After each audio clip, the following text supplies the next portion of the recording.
personal punya ni suggestion mari buat satu undang-undang di mana sekiranya ketua masyarakat yang tak nak memberi dokumen sokongan ataupun pengesahan kepada rakyat-rakyat jelata mereka ni, tanpa kita alasan. kenakan tanpa alasan yang kukuh, kita kenakan tindakan undang-undang.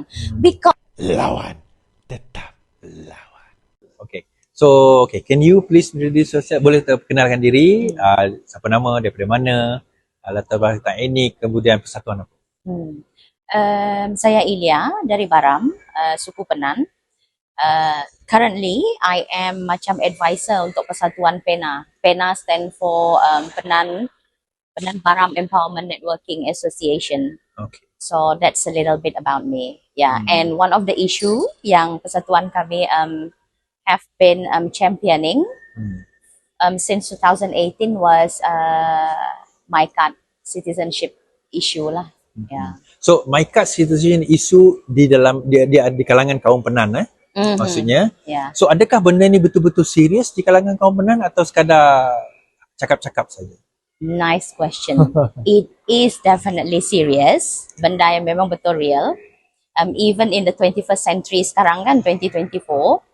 One of the reasons sebab masih ada lagi suku Penan yang mengamalkan semi-nomadic. Especially Upper Baram punya area. Yeah. Memang masih ada lagi segelintir suku-suku Penan. Which is why kerajaan, I think one of the reason kerajaan negeri Sarawak kan agak susah untuk dapat the exact populations suku Penan ni sebab masih ada lagi yang semi-nomadic.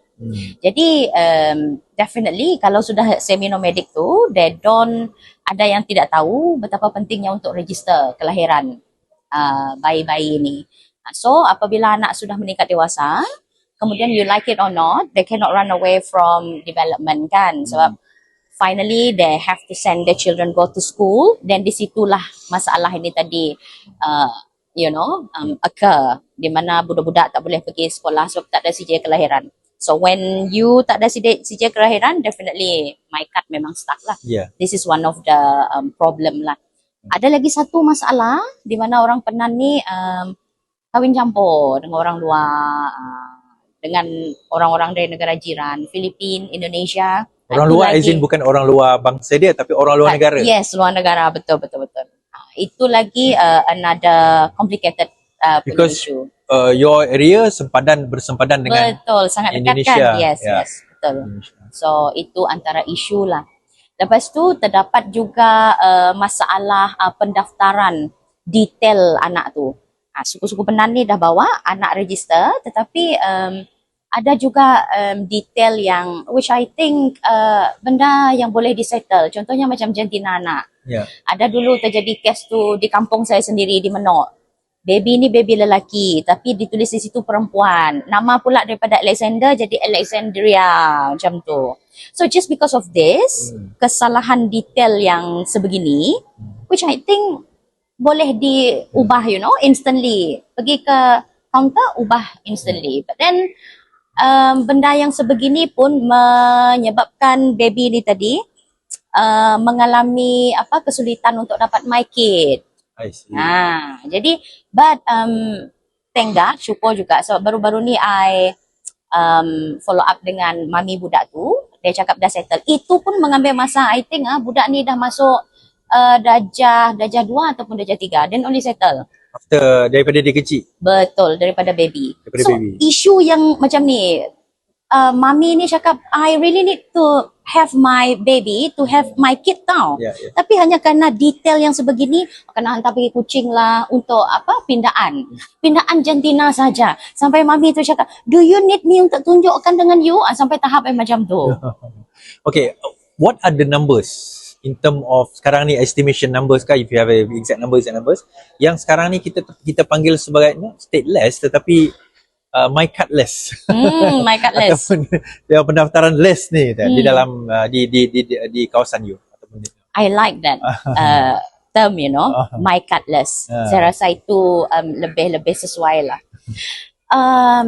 to come with exact number, dulu tahun 2018-2019, that was when our NGO ni, my persatuan lah, sangat aktif on the ground.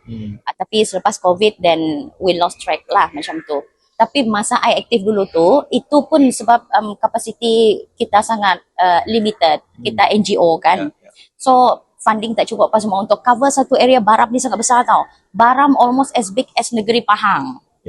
So dengan keadaan transportation semua tu, but only few villages yang I mampu cover back then sudah dapat 200 lebih orang. 200 lebih yang tidak register. So I believe definitely thousands and thousands of them outside. Bukan saja di Baram tetapi di Belaga lagi lah, kawasan lagi besar, and most of the kampung-kampung you must reach through rivers. Lagi lah sangat mencabar. Talk about numbers, right? Talk about numbers. Ini salah satu masalah that time yang I betul-betul rasa sangat kecewa lah.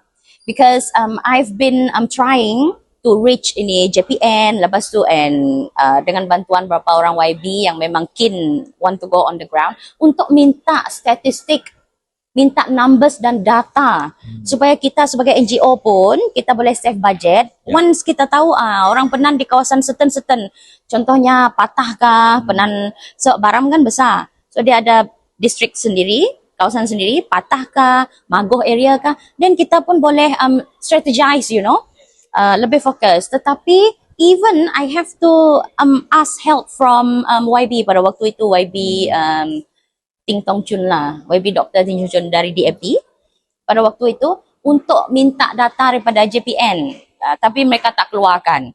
Tak ada transparency. I think maybe mereka nak share, but I apa nama ni, ragu-ragu tau. Ada ke tak data tu in the first place? Yang tu. Ada ke tak sebenarnya? Masa nak minta kan, ding dong, finally tu yang buat I tertanya-tanya. Finally, maybe tak ada data, tak ada statistik yang lengkap lah.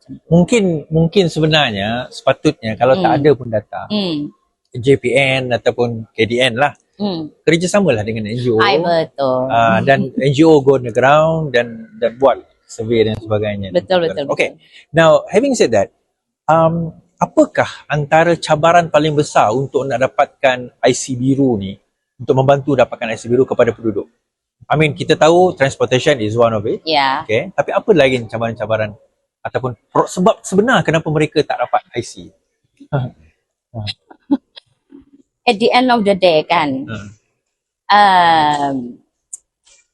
ini semua bagi saya lah, based on my experience, tergantung dengan budi bicara, integrity, sincerity pegawai JPN itu sendiri. You can talk about policies, you can talk about bureaucracy, but at the end of the day, you talk about bureaucracy, we talk about people. Because they are yang kerusan dengan kita di counter. Kebanyakan isu-isu ini, saya faham concern kerajaan negeri Sarawak ataupun negara Malaysia secara keseluruhannya. We don't want to give IC sembarangan kan, sebab kita nak ni. But then, macam native people macam saya sendiri, saya boleh kenal. Dia punya accent, dia punya cerita lah, kita boleh detect. Kalau Bangla tiba-tiba datang, kita kita boleh tahu. Orang Indon kan kita tahu. Yes, definitely. So, apa nama ni, itu yang saya kongsikan semalam suatu hari pertama forum tu kan. Benda yang simple, contohnya kerana birokrasi, misalnya pertukaran format apa nama tu, borang. Tu. Hanya kerana borang tu dah tukar format, but at the end of the day, the details still the same. Kasihanilah rakyat, tolonglah, because you have been paid bang untuk duduk di counter kan, untuk tolong berkhidmat untuk rakyat. Tolong rakyat untuk tukar detail tu. That is one thing. And then language barrier as well. And then apa lagi tu, language barrier tak menjadi masalah sangatlah. Surat beranak? That's why. Surat beranak itu sebab transportation. So ada yang melahirkan baby kat kawasan pedalaman.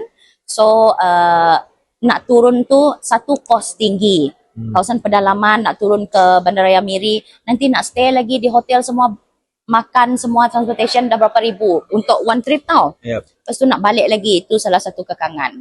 Lepas itu apa nama ni, pengetahuan, knowledge. Yes, knowledge. Information tu tak sampai. Betapa pentingnya untuk register anak-anak ni dan untuk berkahwin.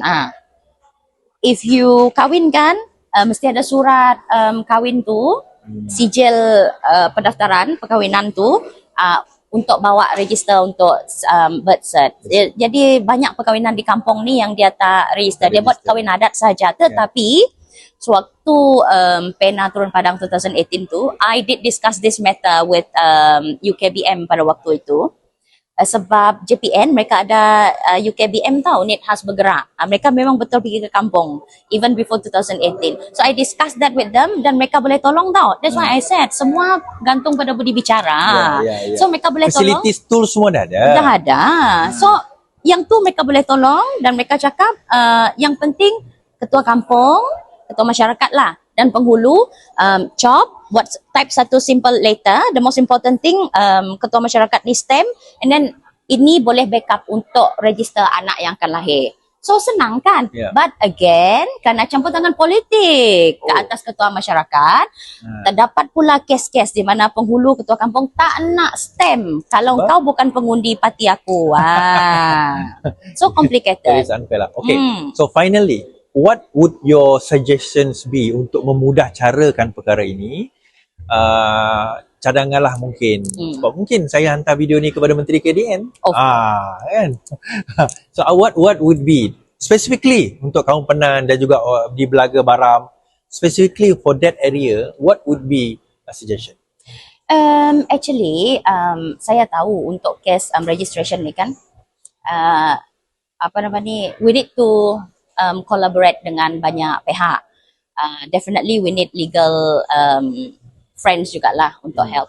And when we sit around kan, I think satu, you know what, my personal punya ni suggestion mari buat satu undang-undang di mana sekiranya ketua masyarakat yang tak nak memberi dokumen sokongan ataupun pengesahan kepada rakyat-rakyat jelata mereka ni, tanpa kita alasan. kenakan tanpa alasan yang kukuh, kita kenakan tindakan undang-undang. Because hak untuk mendapatkan kewarganegaraan ini adalah basic rights.